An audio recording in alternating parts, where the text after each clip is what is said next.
Hey there, BreezeLine has a holiday gift just for you. 1 month of free internet for all your family's gift sites, book flights, and movie nights. Get reliable, fast internet with speeds starting at 100 megabits per second for just $19.99 a month. Plus, free Wi-Fi your way home for the first 12 months. And your first month is free. BreezeLine wishes you all a happy and bright holiday season. If only they could give you a little holiday relief from all the matching family outfits. Service subject to availability. New residential customers in select areas only. Visit breezeline.com for complete offer details.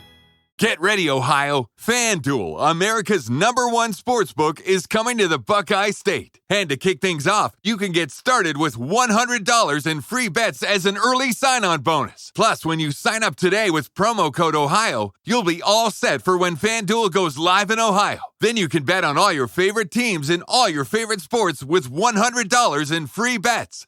Just download FanDuel's top-rated sportsbook app. It's safe, secure, and super easy to use. Make every moment more with FanDuel, official sportsbook partner of the NFL. 21 plus and present in Ohio. Bonus issued in non-withdrawable free bets that expire 7 days after FanDuel accepts its first real money sports wager in Ohio. 1/1/23. Unique user identity verification required. Offer ends on the go-live date. Restrictions apply. See terms at sportsbook.fanduel.com. Gambling problem? Call 1-800-GAMBLER. Ohio, this is your chance to get in on the action. Join today with promo code OHIO.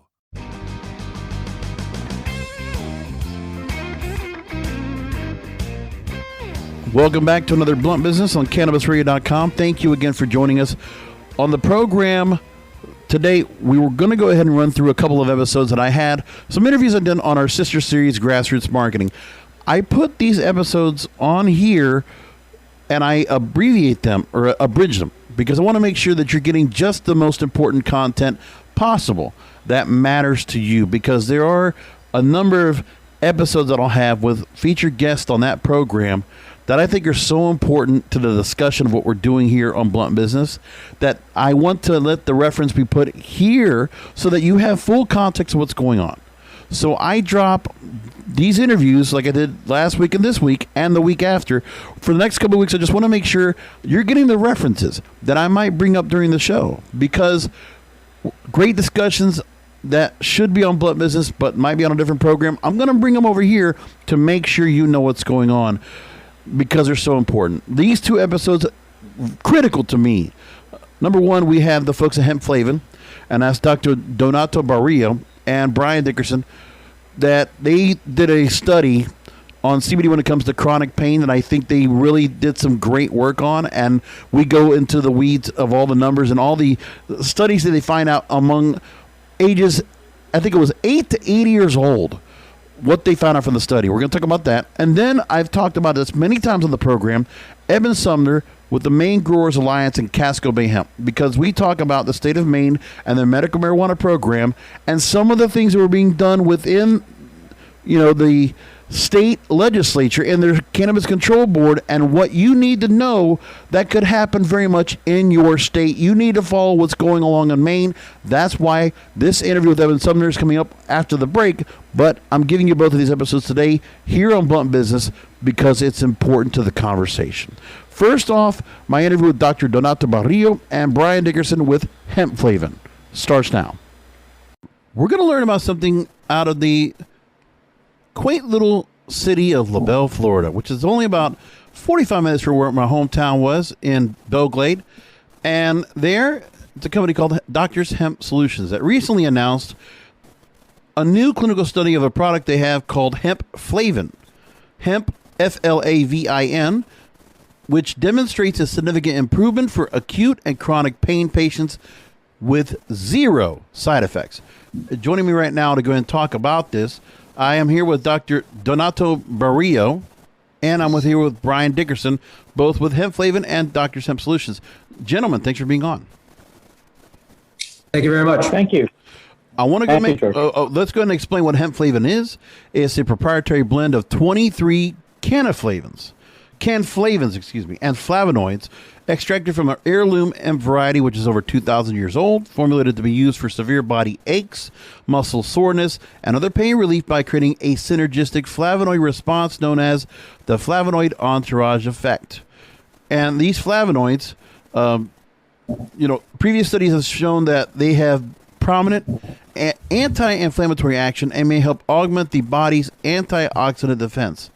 So we've heard a lot, and I'll pose this first to you, Dr. Barrio, where we've heard studies talk about how there's various CBD-based products that have been put out in the market that are said to go ahead and help with pain relief. But in this study here, what did you find out specifically that really just supported what you found out about this product, and what level of relief this product provides?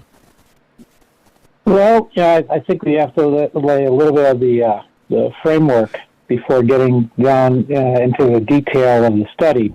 Mm-hmm. And so, if we look at cannabinoids and we look at the milieu of substances that we can extract from cannabis, what we find is a spectrum of ingredients, and we've sort of come full circle. Initially, we were trying very hard to isolate each and every component, and we've looked at what the receptors are. Then we looked at the endocannabinoid system, and we looked at where each of these specific ingredients or messengers act.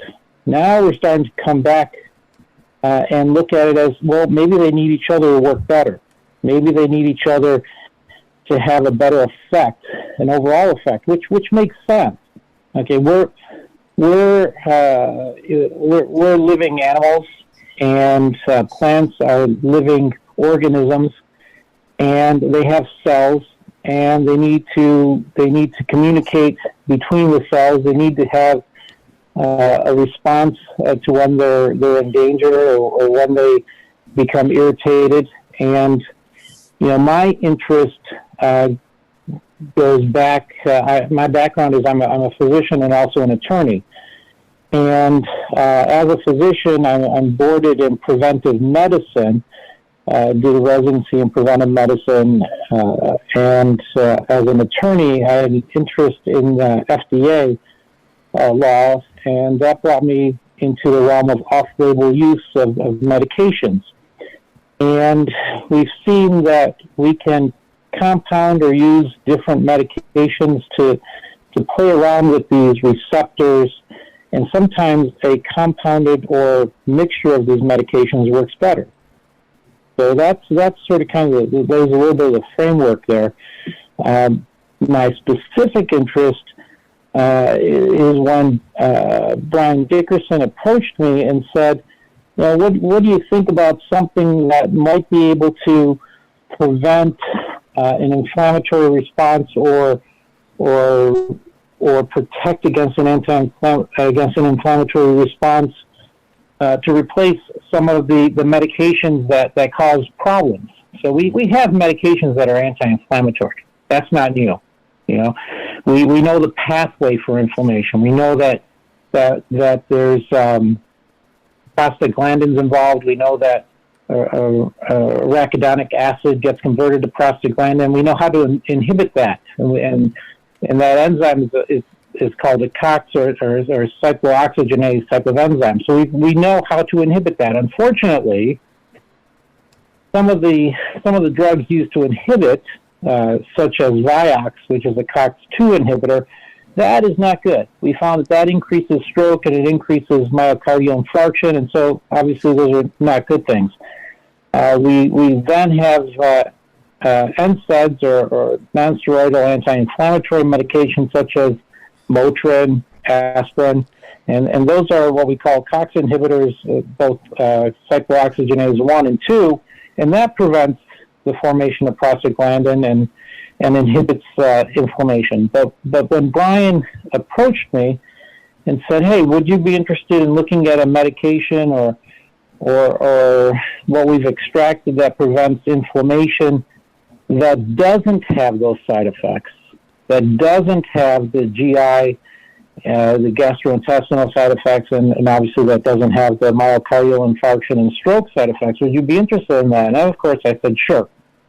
I think that'd be something interesting to look at. No, so real quickly, I want to just jump here real quick, and I want to ask Brian, when it comes to, the extraction, and really working with Dr. Barrio on when we always learn about on the show, I've talked to a few people when it comes to supplements and things like that, where they talk about where is this, like if it's a nutritional supplement, you'd find it at a GNC vitamin store, vitamin shop. There's the matter of, okay, where in the plant are you extracting from? What can you tell me about where you're getting exactly this hemp extract, which is able to go ahead and, that's the one that's being used for HempFlavin. What can you tell me about that part?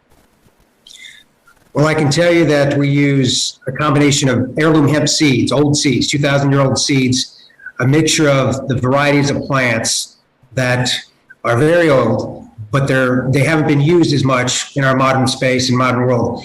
We get it from the guts of the plant, and that's the easiest way to describe it, George, is it's really the guts of the plant versus the flower or the cannabinoids. It is the gut of the plant. Does it make it harder to extract? It's a lot more difficult to extract. It's a very crucial timing on extraction. And then is there anything in terms of the perishability and in terms of when you have to go and put it into a product, whether it's tincture, whether it's another admissible way? Yeah, so it's a very fragile, the flavonoids are fragile to light and fragile to heat. So it is key when we're extracting as far as the temperature and how we store it and the light. But that's really easy to handle when packaging and creating the product, but those are key issues when you're extracting. Dr. Brio, on the product itself, the tincture is available. The website is hempflavin.com, hemp, FLAVIN.com. You have it available in tinctures, which is regular strength, is 100 microkilograms, 300 microkilograms in extra strength for an extract tincture and a headache tincture. Talk to me about the, when people are being directed to go and use the product. I mean, how effective and how long is the effect of using a drop or using the cream? Well, the tincture is what the study was based on, and we're talking about micrograms, not the kilograms. So it's 300 micrograms and 100 micrograms, just as a correction there. Okay. And so it's the tincture, and as Brian pointed out, to extract that, it is such a small percentage of the plant. We're talking less than 1%. So the extraction process, which I'll defer to Brian and the chemistry experts, that extraction process really has given us a product that clinically is useful. So that's where I got excited, is the fact that now you actually have enough to do something with. You have enough to inhibit prostaglandin synthesis, which is what causes the inflammation. And there was the doctor by the name of Barrett who in the 80s showed that Cannflavin A and B has approximately a 30-fold increase in blocking prostaglandins than aspirin does.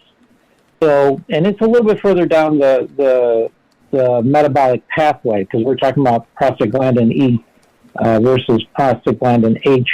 And so it's a little bit further down the pathway, but you can see the benefit of having something that inhibits the inflammatory response further down the metabolic pathway, that avoids gastrointestinal involvement and avoids the stroke and MI adverse effects.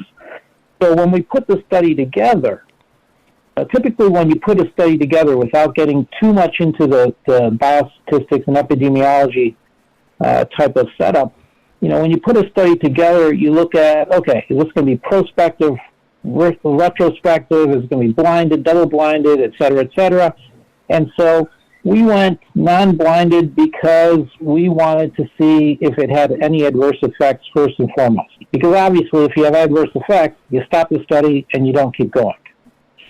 So we started out with 65 participants, and as with any study, you never have 100% participants. So we got down to 46. I'm reading the effect right now into the study itself, which if you want to go take a look at it, look for HempFlavin study at doctorshempsolutions.com. 65 adult volunteer patients, randomly generated for participation. 46 or 70% completed the full study protocol. No adverse effects were reported or a, quote, failure to respond, end quote, as reasons for leaving or not participating in the study. And then of the 46, 20 or 52% of them were female, 48% male, and mean age was 60, and you had participants between 31 and 90 years old. So in the results, was there anything that you learned about if there was any difference in who took the tincture and the effects were? And then do you know anything, what can you tell us in terms of where in the participants you had those that were suffering from osteoarthritic ailments, microtrauma, and macrotrauma? Can you give me a little idea of what kind of ailments that you were dealing with and what was being treated? Yes, I mean it's multiple joints arthritic conditions, and with that, as you'll notice, the population is obviously not pediatric, it's not adolescent, it's an older population. And with that older population, one could reasonably anticipate that there would be multiple joints of arthritis involved. Now, not every joint that has arthritis is symptomatic. However, the overall stiffness, aches and pains, etc., that are associated with multi-joint degenerative change, that had a positive response. And so we saw that the larger joints that had inflammation, for example, hips and shoulders, those seemed to respond very well. The smaller joints also had a response, the stiffness that one could have in hands as aches and pains. And as incidental findings, we also found that headaches did receive also a good response. But in general, it's an older population, multiple joints, larger joints responded better than the stiffness, but overall we had a very good positive response that warrants further investigation, larger study, more robust, but very promising. And also, was this study conducted in South Florida where you're based? So, I mean, I would imagine you'd have a lot of senior citizens here that are being regularly, they're being checked on by their doctors, they're seeing their physicians regularly, and most of them might have particular joint pain or various issues, headaches, things like that. No, actually, I'm out of East Lansing, Michigan. Yes, so we're geographically separated. The study itself and the production facility, which helps as far as trying to be non-biased there. But we're geographically separated. The vast majority of patients were from the southeast. The study was conducted through telemedicine rather than in person, and so that's how we were able to collectively get quite a bit of random generation and data. Different patients, different parts of the United States. As you saw by the numbers, about 50-50 male, female, older population, and that made it interesting as far as how people respond. As you know, you can have symptoms with changes in the weather with regard to larger joints, et cetera, et cetera. So it was interesting to see Southeast versus Midwest and Northeast populations as far as the response. We didn't break it down that way, right. However. But I'll tell you, the study is tremendous. I mean, I would recommend people to go and look at the study for yourselves. One of your patients was 90 years old, female, history of COPD, and a rotator cuff tear that needed surgery. Pain scale from 1 to 10, 10 being highest, was a 9, and you offered a 3 milliliter dose, 100 micrograms per day. Pain relief lasted 20 hours, and then a second tincture lasted another 24 hours. That's amazing. And that tells you more than anything about the idea of what this product is, and you have a significant work, and you stand behind it. It's amazing. And now, Brian, to get back to you, when you be able to go ahead and talk to people, and people had a chance to go ahead and order the product, have you heard any similar stories so far from customers and what they said about the product so far after trying it themselves? Yeah, we've had a great response from the customers. For example, we had one in December of a younger woman, so go to the 20s, getting married, but she needed to have surgery, back surgery. Wow. They couldn't find anything to be able to heal her, to help her. And of course, this isn't something that heals, it's a supplement. And she tried the 300 microgram dose daily, and she's up on our website. She was actually able to stand up and walk for her wedding. So that story right there was just phenomenal to hear. A young woman be able to help her actually walk for her wedding, and then she had the surgery after her wedding. The other stories, George, are from military, and one of the reasons we were making this is I have so many former friends and colleagues from college football who are in the military or who are in law enforcement, and they can't have anything with THC to help with their pain. Since this has no cannabinoids and no THC, this is something they can use. So we have a lot of law enforcement and military personnel who have used it and have been able to stop their pain from very severe injuries, as far as, like Dr. Barillo was talking about, large joint injuries, rotator cuff, hips, and ankles. So, as we're going to wrap this up, again, the website is HempFlavin.com, HempFlavin.com, Doctors HempSolutions.com, and I got to tell you this. I worked at an Eckerd's Pharmacy back in the 90s when I was going into college. And I worked in a pharmacy up as a clerk. And so everybody coming to the cash register and going to pick up people picking up prescriptions. And some of those picking up 30-day supply of narcotics or addictive painkillers. And then I saw people that came in very upset if they did not have those pills. And the pharmacist having to fight back and say, listen, we need to go take a look at your dosage. We need to talk to your doctor. And the outrage that would happen in the store to see people like that, when now we see a study like this, heirloom hemp seeds, plant-based from the ground, nothing, it is plant-based, it's natural, organic. It's the study says itself. It speaks for itself. Great work, gentlemen. Thanks so much for making time to join us. Really appreciate you being on. Thank you. Thanks, George. Thank you very much. Let's step out for a commercial break. When we come back, Eben Sumner with the Maine Growers Alliance here on Blunt Business. Stay with us. Rolling into some sponsors, but we'll be right back with more Blunt Business. It's here. Peloton's best offer of the season. Get up to $300 off accessories when you purchase a Peloton tread. Choose from accessories like a heart rate monitor, non-slip grip dumbbells, yoga blocks, and more. If you've been looking for a sign to join Peloton, this offer gives you everything you need to get going. Hurry! Peloton's best offer of the season is here, but not for long. Visit onepeloton.com to learn more.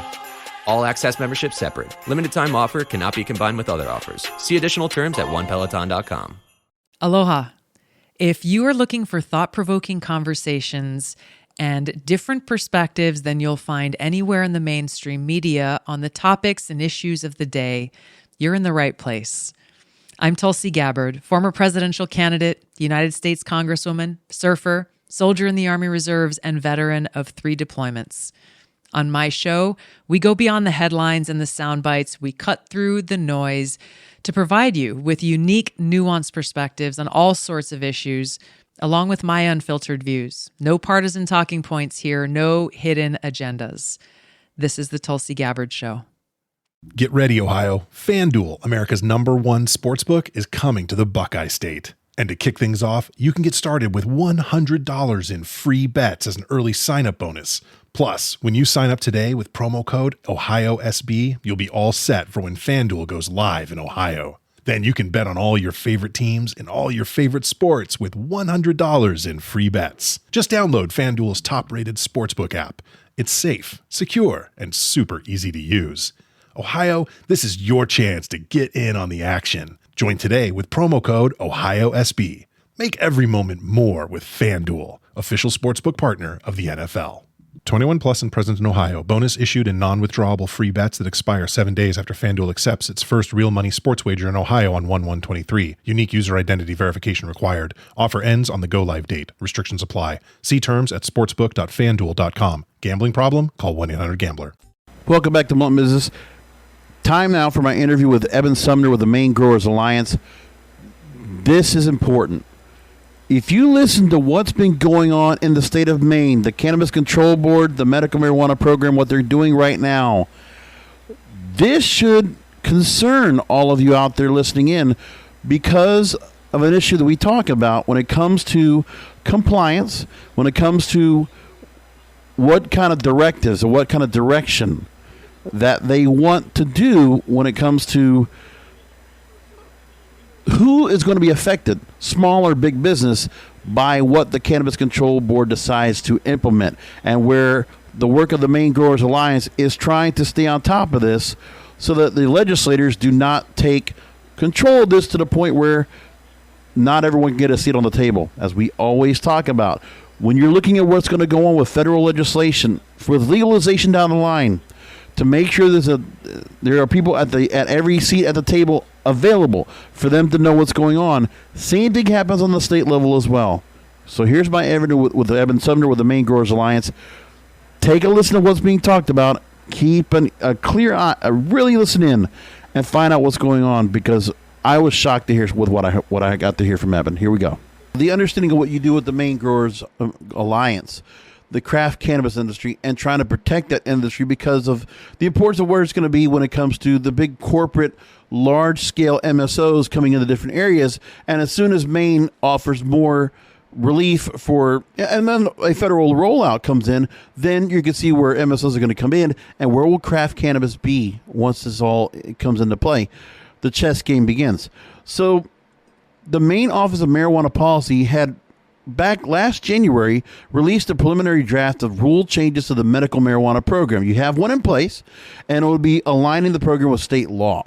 Some of the changes would have been strict security and surveillance measures, but since this happened, this was about a week ago, the story was reported that this has been scrapped. But the thing was, this is where the government control board wanted to go with this. They were looking at requiring all registered medical cannabis caregivers, dispensaries, and manufacturing facilities to implement a seed-to-sale product tracking system, metric, which is very familiar in other states, which is already used in Maine's adult use cannabis program. And the purpose is to keep illicit products out of the legal market, legal products from ending up in the black market. So what was being said in this is that it really was just more about oversight and more about, compliance. And I just feel like it's just more control over what's going on there. And with that said, in the same vein, you actually spoke on behalf, talking about how these rules may have been shorter than the last, but it's not short on overreaching or overburdensome regulations, which is what I read when I read this. Talk to me right now about the fact that the control board decided not to go forward with this, and what brought this all up. What was the real reason about having to go ahead and try to instill the fact that if the industry's already using metric anyway, and they're already doing their own self-compliance, why does the government need to intervene? Right. No, and you really hit the nail on the head. I mean, we've had a very decent, as far as public health and safety goes, a very decent rules package since 2018. The Office of Marijuana Policy focused a couple, I'd say a year and a half, 2 years to roll out adult use, which was 2020. Thank you for correcting me that. So you do have adult use now in Maine. Yeah, we in 2016 we passed via referendum, state referendum. However, it took 4 years. Real quickly before we go along, talk to me about where the rollout is now. Has everything been implemented for 2021? Has that actually? Are we now in adult use? Dispensaries are all set up, and commerce is in full flux. Yeah, that's correct. Yeah, we've had commerce for probably 14 months now, roughly. On the adult use side. Medical's been around since 1999. We were the second in the U.S. Yes. So to go back to your initial question, the history, we have a very long history with cannabis in the state. I like to refer to us as the northeast version of Humboldt County. You can right. Emerald Triangle, right? Yes. Yeah. So basically, we had this nice package, no issues really, or none reported. And then the Office of Marijuana Policy was created in 2018. So, we were self-governed for quite a while. They came in with an 82-page set of draft rules. Basically looked at every single piece of the business, from security to, track and trace, on and on and on, delivery. It really very all encompassing. Can I ask a question? What is it that the government felt like they needed to go ahead and intervene on? What was the overreaching for? If Metric was already a proven platform that works most other states, I believe Florida has it the same way. I don't get what the whole deal was about what they were trying, what the intent was. I'm not really sure either. I think How about that? If you read their mission statement, it's it's public health and safety, to avoid overreaching, overburdensome. It's everything that as an industry and a patient wants, but they didn't really adhere to that. And what it did was it caused a huge uproar in the community. We had the first set of draft rules 2 years ago. There was 9 hours of public testimony, and that's against, and that's a 3-minute, you've got 3 minutes to speak. So we had 9 hours of people testifying against that set of rules. So what happened was that kind of got tabled, and then we were able to, as a group, push LD 1242, which is a bill that essentially took the control away from the Office of Marijuana Policy and brought it back to the legislation. So it's called major substantive rule making. Mm-hmm. So now if the office brings a rules package, it has to go in front of committee, just like you're bringing another bill. So that really kind of gave us a lot of breathing room and a lot more time to explain to the legislators, to the committee that oversees any of this policy, and kind of get them on board. As a medical industry, we felt like we were getting pushed out by the adult use industry. We actually had, the state had hired consultants from that industry to help them write policy. And that's the 82 pages that we got. So we managed to pass 1242, and luckily now that's rulemaking has gone back to the committee. We are able to start, we have a seat at the table at this point. We're not just getting pushed around. We can make suggestions. And the second set of draft rules, which is the article that you're just reading from, was 60 pages, still full of overreaching, overburdensome.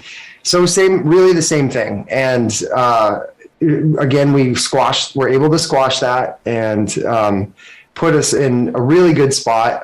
As far as Metric goes, if you look at the medical programs in 14 states, Metric has pretty much killed those programs, and adult use has kind of absorbed all that business.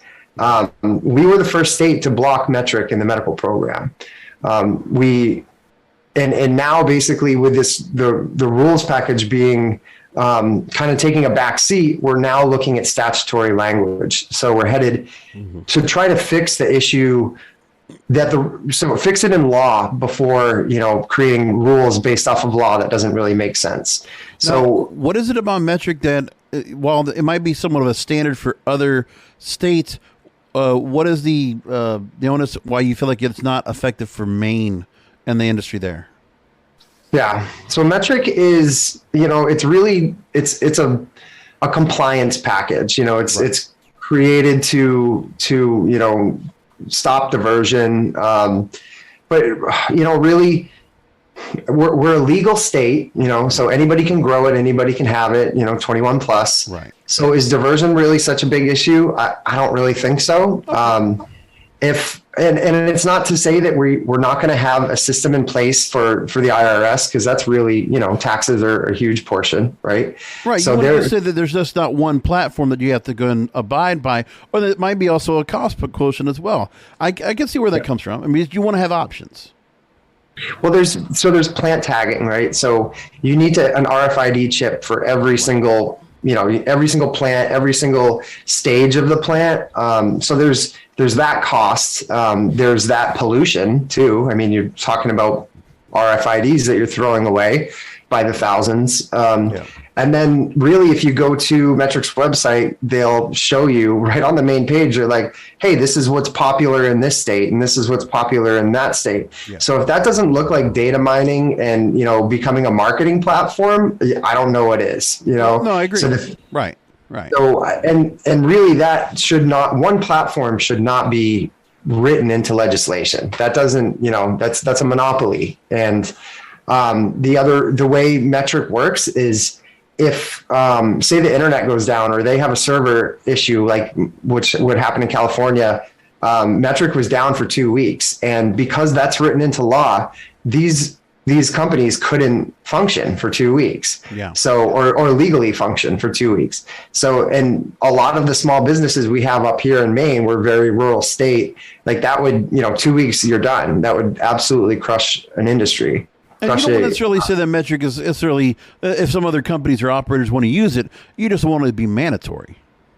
Exactly. Right. Yeah. So by all means, I wouldn't necessarily dispute. I totally validate why the reason it shouldn't be mandatory. I agree with that part. There should be where you have a menu of options of different compliance seed to sale tracking platforms. Oh, I've talked about a lot of them here on the program here on Blunt Business as well. So I get where you're coming from with that. But one thing that's amazing, after all this time that you've had medical and adult use in play, the tax rate is, I'm surprised there's not more operators that have just funneled their way over there. I don't know if it's just where the market's just not big enough, but when I look at the tax rates, and this is as of 2017, I'm looking at this particular. There's a state senator that put information I found right off a Google search of the state tax rates. California at 40%. I know obviously these probably have changed, but Maine was the lowest at this point of, what was it, about 10 adult use states. Maine had the lowest tax rate of all of them. And I don't know, what's the current tax rate now? If you know that? For adult use, I think it's 20%. I'm not exactly positive, but it's I'm still more on the lower side. end among other adult use states. It is, yeah. And I mean, this is just typical like regulation coming, just new regulation. It's always overburdensome. If you don't get it right, you're fighting it for 10, 15, 20 years. I mean, you're never going to knock down a tax rate. And really what's like with Maine, that's just state tax. Like we don't have municipality tax yet. And they're starting to catch on and add on another 5.5% in some towns. Yeah. And then now, the inevitable launch of federal, I mean, like the MORE Act is, I think, somewhere up around 40%. So it's going to get to a point where, okay, you're taxing, 60% on the dollar. It's just not a feasible thing. So the tax burden is definitely a scary issue. And the government's going to tell you, but look what the money's going to. It's going towards disenfranchised and social equity programs and opportunity zones and helping those that are unfortunate. I mean, listen, I wanted to go to those people, but do I trust the government to actually give the money to those people? No. Right. So take the 40%, but I know what you're going to do with it. I know what you're doing with it too. Okay. You don't have to play. We're not going to play dumb. We didn't get born yesterday. Come on now. I want to also ask, because I know that the other period that we haven't even touched on yet is your work in hemp, because you have, not only do you have 1780, which is doing medical cannabis, you also have Casco Bay hemp. And with Casco Bay, you're growing hemp products that are being pushed out around the country and around the legal markets around the world. And when we talk about bills and the government also intervening, the fact is the Farm Bill, and where we're waiting for implementation of that. And there's a story from Bangor Daily News I want to quote from about how the Farm Bill hopes to take aim at what is called draconian hemp regulations in Maine. What can you tell me about what's going on there when it comes to what's the red tape that you're dealing with? So actually, we're in a pretty good spot in Maine right now, and we Shelley Pingree is she's a farmer, and she's just released a federal bill to raise THC levels from 0.3% to 1%. And if that kicks off, that's going to be amazing as far as, benefits of the products. So that's something we should see hopefully go through the House soon. She's been just released that a few weeks ago. That would be a nice change from the potency caps in some of these states like they do. Like Florida, they want to put a potency cap up like it was 0.3% THC, and I think they want to make it less than that or something. Which crazy. It doesn't make sense. No. Yeah, and 0.3 is an arbitrary number anyway. Like, I don't think anybody can source where that came from. Some guy said, 0.3. Where in science is that based? It's like Europe has just gone up to, or the EU I think is now at 1%. UK is still at 0.2%. So it's all over the place. But hopefully there'd be some equilibrium in the next 5 or 10 years around this. But it's got to be based on science, I think, and we're just not there yet. And for those that want to go read, you mentioned it was Maine's 1st District Democratic Representative Shelley Pingree, and the act is called the Hemp Advancement Act of 2022.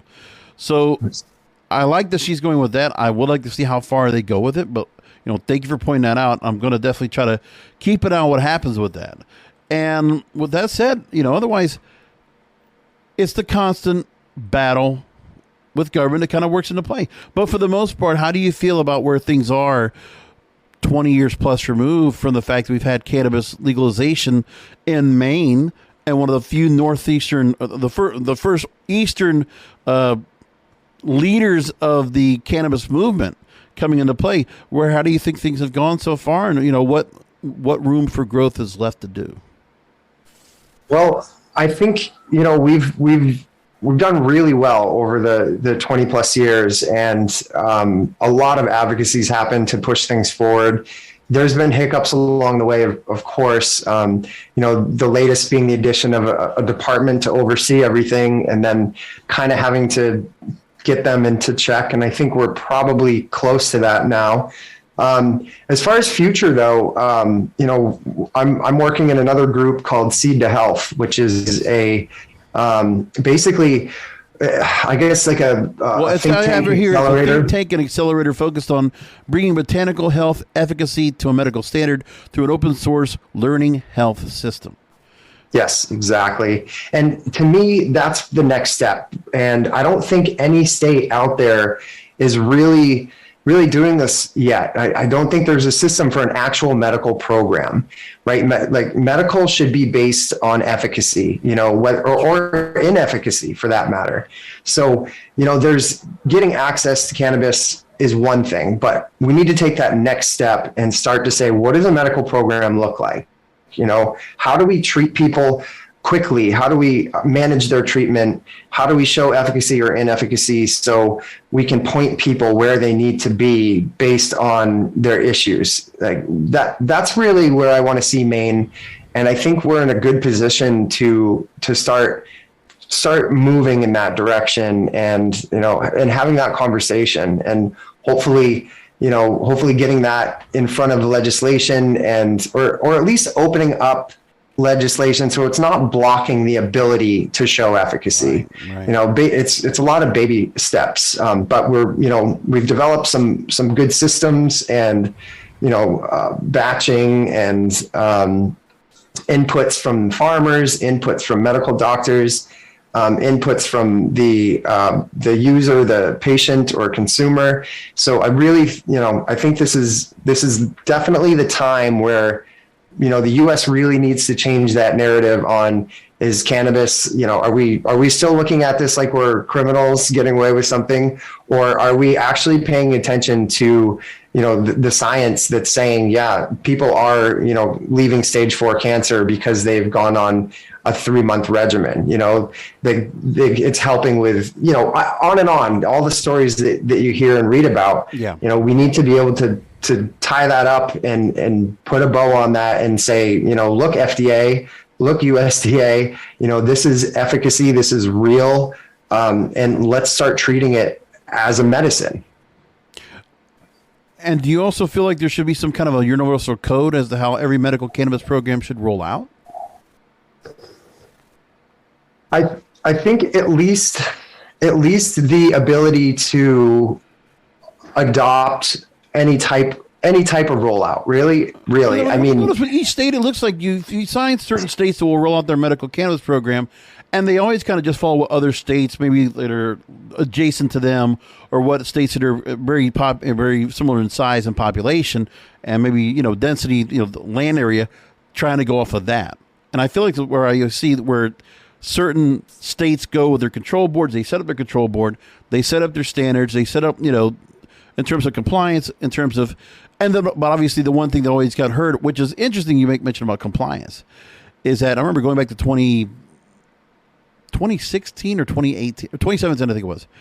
And I remember talking to people when we would talk to specifically in 2016 to the NCIA's Cannabis Business Summit, and talking to the people there that were doing, products when it comes to RFID tagging or checking for yeast, mold, bacteria, infections, things like that, or any kind of that material into any plant. And also the idea of that there were always certain states that did not have a level of compliance, that did not have a particular level when it came to the medical side in terms of what symptoms are allowed to be treated with cannabis. And that some states would kind of just stay below a particular barrier. And since government has not implemented anything towards the hemp bill, we're still waiting for full response from the FDA.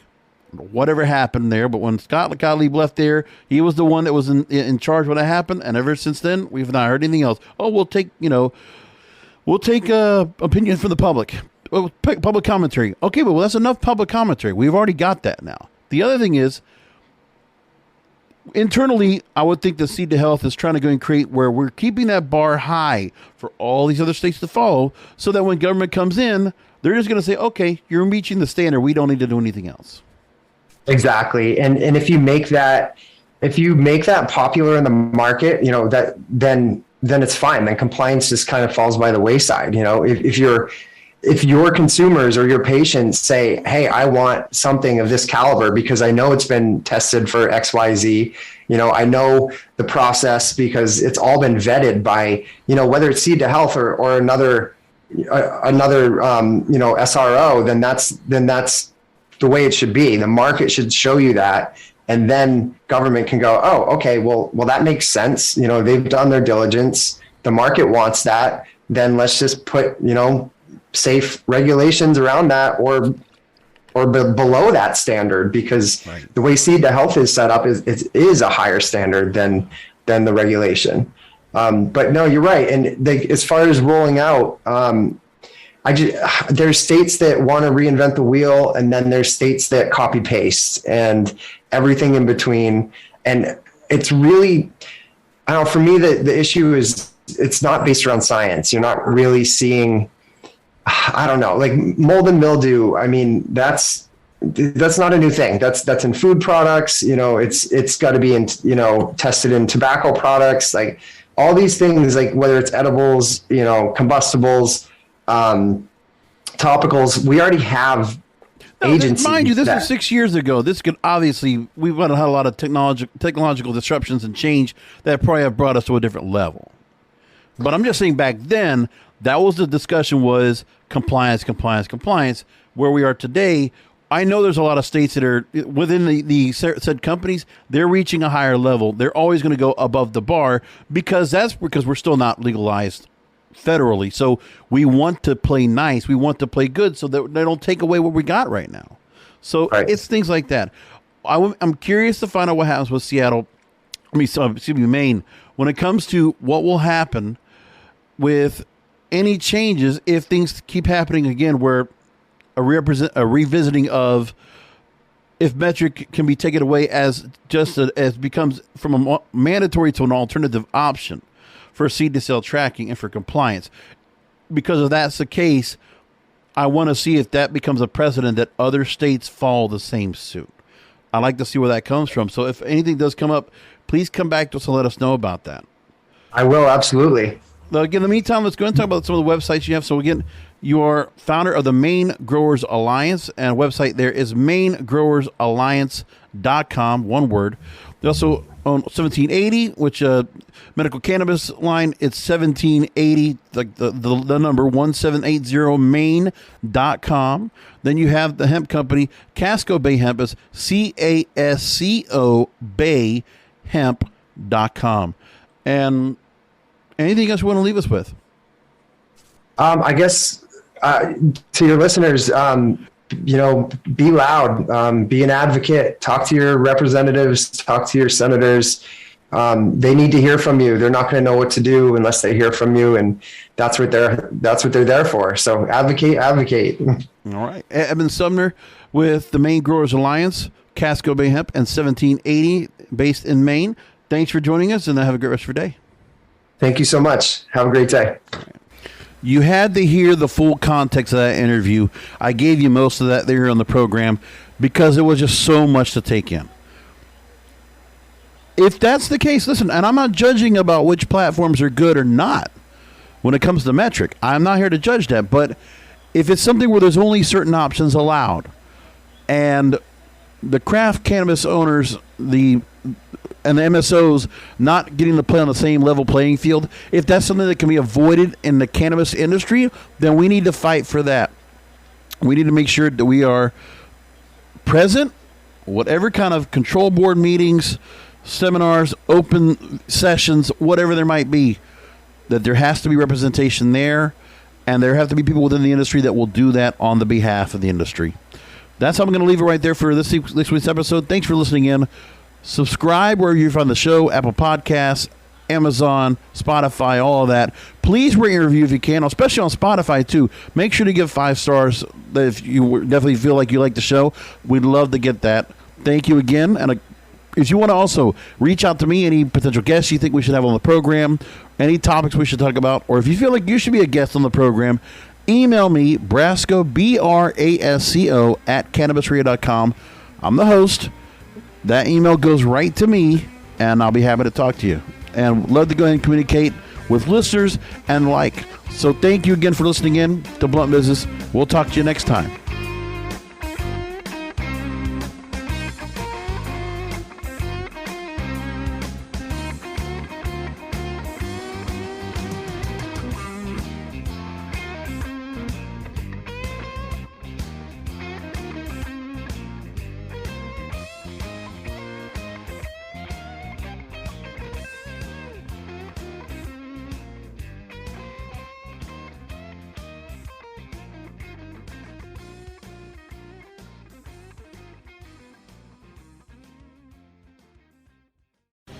The opinions expressed on this CannabisRadio.com program are those of the guests and hosts and do not necessarily reflect those of the staff and management of CannabisRadio.com.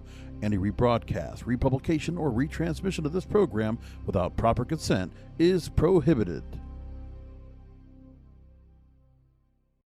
Whether it's Kroger's Simple Truth Turkey or mac and cheese with Murray's English Cheddar or pie made with fresh Cosmic Crisp apples, there are many dishes we look forward to sharing during the holidays. And Kroger has all the fresh ingredients you need to turn today's holidays into tomorrow's memories. Kroger, fresh for everyone. Choose from a great selection of digital coupons and use them up to 5 times in one transaction. Check our app for details. Kroger, fresh for everyone. Get ready, Ohio. FanDuel, America's #1 sportsbook, is coming to the Buckeye State. And to kick things off, you can get started with $100 in free bets as an early sign-on bonus. Plus, when you sign up today with promo code OHIO, you'll be all set for when FanDuel goes live in Ohio. Then you can bet on all your favorite teams in all your favorite sports with $100 in free bets. Just download FanDuel's top-rated sportsbook app. It's safe, secure, and super easy to use. Make every moment more with FanDuel, official sportsbook partner of the NFL. 21 plus and present in Ohio. Bonus issued in non-withdrawable free bets that expire 7 days after FanDuel accepts its first real money sports wager in Ohio. 1/1/23. Unique user identity verification required. Offer ends on the go-live date. Restrictions apply. See terms at sportsbook.fanduel.com. Gambling problem? Call 1-800-GAMBLER. Ohio, this is your chance to get in on the action. Join today with promo code OHIO.